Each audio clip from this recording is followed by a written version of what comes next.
नमस्कार दोस्तों। आज का टॉपिक है सेक्स की गलतफहमी पति पत्नी के संबंधों में दरार डाल देती है। शादी के 1 महीने बाद उसे फोन पर यह खुशखबरी दी तो वह खुशी से झूमने लगा। उसकी शादी के बाद पत्नी के साथ ज्यादा समय न बिताने की कसक मन से दूर हो गई थी। उसकी आंखों के सामने उसका बच्चा घूमने लगा। उसने पत्नी को अपना ख्याल रखने की बात कही।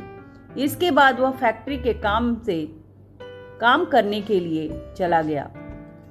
रमेश की आंखों के सामने शादी से सुहाग रात तक के पल घूमने लगे। वह 6 दिन की छुट्टियां लेकर गया था। उसमें से 3 दिन तो शादी में ही निकल गए। रमेश को सबसे ज्यादा चिंता अपनी सुहाग रात को लेकर के थी। घर पर रमेश को पता चला कि उसकी सुहाग रात तो 2 दिन बाद होगी, क्योंकि अभी घर में पूजा नहीं हुआ है बहू का। उसकी परेशानी बढ़ती जा रही थी। आखिरकार उसे छुट्टी के आखिरी दिन पत्नी के साथ सुहाग रात मनाने का मौका मिला। रमेश की नौकरी नहीं थी, इस वजह से वह अपनी छुट्टियां रद्द नहीं कर सकता था। मन मार कर वह वापस मुंबई चला गया। उसे पता था कि अब 6 महीने बाद ही उसे वापस आने को मिलेगा। मुंबई पहुंचकर रमेश बार बार पत्नी मोना को याद करता था। मोबाइल पर उससे बातचीत करके मन को संतोष मिल रहा था। ऐसा करते 1 महीने का समय कब गुजर गया उसे पता ही नहीं चला। आज फैक्ट्री पहुंचकर रमेश बहुत खुश था। उसकी खुशी किसी से छुपाए छुप नहीं रही थी। दोपहर खाने की छुट्टी हुई तो उसके दोस्त महेश ने पूछा, रमेश भाई क्या बात है, आज बहुत खुश नजर आ रहे हो। भाई, घर से पत्नी का फोन आया था। रमेश ने चुटकुले के अंदाज में जवाब दिया। फोन तो रोज ही आता है। नहीं, शादी के बाद कुछ दिन खूब फोन आते हैं। भाभी को तेरी याद जो आ रही होगी। दूसरे साथी रामपाल ने भी उसी मजाकिया लहजे में बात की। आज का फोन कुछ खास था। आज उसने खुशखबरी दी है कि मैं बाप बनने वाला हूं। आज शाम को आप सबको मैं मिठाई खिलाता हूं। क्या तुम बाप बनने वाले हो? पर कैसे? अरे भाई, तुम तो कह रहे थे कि तुमने केवल एक ही बार अपनी पत्नी के साथ सेक्स किया है, सहवास किया है। कहीं एक बार के सहवास करने से कोई बाप बनता है भला? मुझे तो डॉक्टर ने सलाह दी थी कि अपनी पत्नी के साथ रोज सेक्स करूं, दिन में कई बार करूं, तब जाकर के कहीं बच्चा ठहरेगा। इसके बावजूद 2 साल बाद ही बच्चा ठहरा, महेश बोला। महेश की बातें सुनकर रमेश सोच में पड़ गया। उसे अपनी पत्नी पर शक होने लगा। महेश ने इस शक को और भी पुख्ता कर दिया जब वह बोला, भाई आजकल लड़कियों का कोई भरोसा नहीं होता। मेरी मान तो अपनी पत्नी से सही तरीके से बात कर ले। रमेश की हिम्मत मोना से बात करने की तो नहीं हुई, पर उसने माँ से पूछा तो पता चला कि मोना तो शादी के बाद अपने मायके तो क्या घर से बाहर भी नहीं निकली है। जब भी वह घर से बाहर जाती है तो उसके साथ माँ भी होती है। अपनी माँ से बात करने के बाद रमेश के मन में वहम तो नहीं दूर हुआ था। उसकी फैक्ट्री में हर बुधवार को एक डॉक्टर साहब आते थे। वे बातचीत से खुले दिमाग के थे। रमेश ने सोचा क्यों न एक बार डॉक्टर साहब से बात कर ली जाए। रमेश समय निकालकर डॉक्टर प्रशांत के पास गया और उनको पूरी बात बताई और साथ ही महेश ने भी जो कहा था वह भी बताया।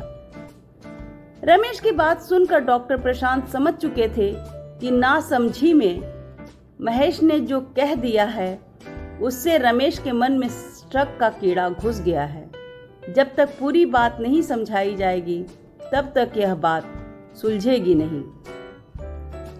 डॉक्टर प्रशांत ने रमेश और महेश दोनों को पास बुलाया और कहा, देखो रमेश, जब एक बालिग उम्र के लोग सेक्स संबंध बनाते हैं तो पहली ही बार में बच्चा ठहर सकता है। पेट में बच्चा ठहरने के लिए पत्नी के अंडाणु और पति के शुक्राणु का मिलना खास होता है। अंडाणु और शुक्राणु का यह मिलन कभी भी हो सकता है। कई बार यह मिलन पहली बार सेक्स संबंध बनाते ही हो जाता है, तो कई बार लगातार सेक्स करने के बाद भी नहीं मिलन हो पाता है। कई बार पति या पत्नी के बीच लगातार सेक्स करने के बाद भी बच्चा नहीं ठहरता, तो डॉक्टर दवा देने के साथ साथ कई बार सेक्स करने की सलाह भी देते हैं। डॉक्टर प्रशांत के सामने महेश ने माना कि उसे शादी के 2 साल बाद तक बच्चा नहीं हुआ, तो उसकी पत्नी के साथ अपना भी इलाज करवाया था। तब डॉक्टर ने कहा था कि दिन में कई बार सहवास करोगे तो बच्चा जल्दी ठहरने की उम्मीद होती है। डॉक्टर प्रशांत ने उन दोनों को समझाते हुए कहा, माहवारी के बाद कुछ दिन ऐसे होते हैं जब सेक्स करने के बाद बच्चा ठहरने की उम्मीद सबसे ज्यादा होती है। इन दिनों में औरतों के अंडाणु बनते हैं। ये अंडाणु ताकतवर होते हैं, इनकी गति तेज होती है, इनकी संख्या भी ज़्यादा होती है। ऐसे में आदमी के शुक्राणुओं से मिलने के बाद निषेचन की उम्मीद ज़्यादा रहती है। निषेचन के बाद पेट में बच्चा ठहर जाता है। डॉक्टर की बात सुनकर रमेश और महेश दोनों बहुत शर्मिंदा हुए। महेश ने कहा, डॉक्टर साहब आपका बहुत बहुत धन्यवाद। नासमझी में मैंने रमेश के मन में शक का कीड़ा बैठा दिया था। आपने सही बात बताकर न केवल हमारे शक को दूर किया, बल्कि रमेश की टूटती हुई गृहस्थी को बचा लिया। इसके बाद रमेश और महेश मिठाई की दुकान पर गए। महेश ने कहा, भाई यह मिठाई हमारी ओर से अपनी नादानी दूर करने की खुशी में है। मिठाई खाने से पहले रमेश ने अपनी पत्नी मोना को फोन करके बधाई दी और कहा, तुम अपना और बच्चे का ख्याल रखना, हम तुम्हारे लिए झुमके लेकर जल्दी ही घर आएंगे। रमेश मिठाई लेकर डॉक्टर प्रशांत के पास गया और बोला, डॉक्टर साहब आपने मेरी शादी बचा ली, नहीं तो मैं अपनी पत्नी को चरित्रहीन मान चुका था। अपनी माँ से पूछताछ भी कर डाली थी। मुझे तनाव के दलदल से बचाने के लिए आपका बहुत बहुत शुक्रिया।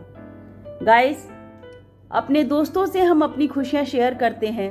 कभी कभी दोस्त तो सही सलाह देते हैं, लेकिन सेक्स के या सहवास के जानकारी सभी को बहुत डीप में नहीं होती, इसलिए सभी अपने अपने अनुभव शेयर करने लगते हैं। तो कभी कभी तो बात बन जाती है और कभी कभी ऐसे दोस्तों की वजह से अपनी गृहस्थी ही टूटने लगती है। तो अतः जैसे रमेश ने डॉक्टर की सलाह ली, आप लोगों की लाइफ में कभी कोई घटना हो तो दोस्तों से सलाह जरूर लें, मगर किसी भी विशेषज्ञ से सलाह लिए बिना कोई भी डिसीजन न लें और न ही अपने पति या पत्नी पर शक करें। धन्यवाद।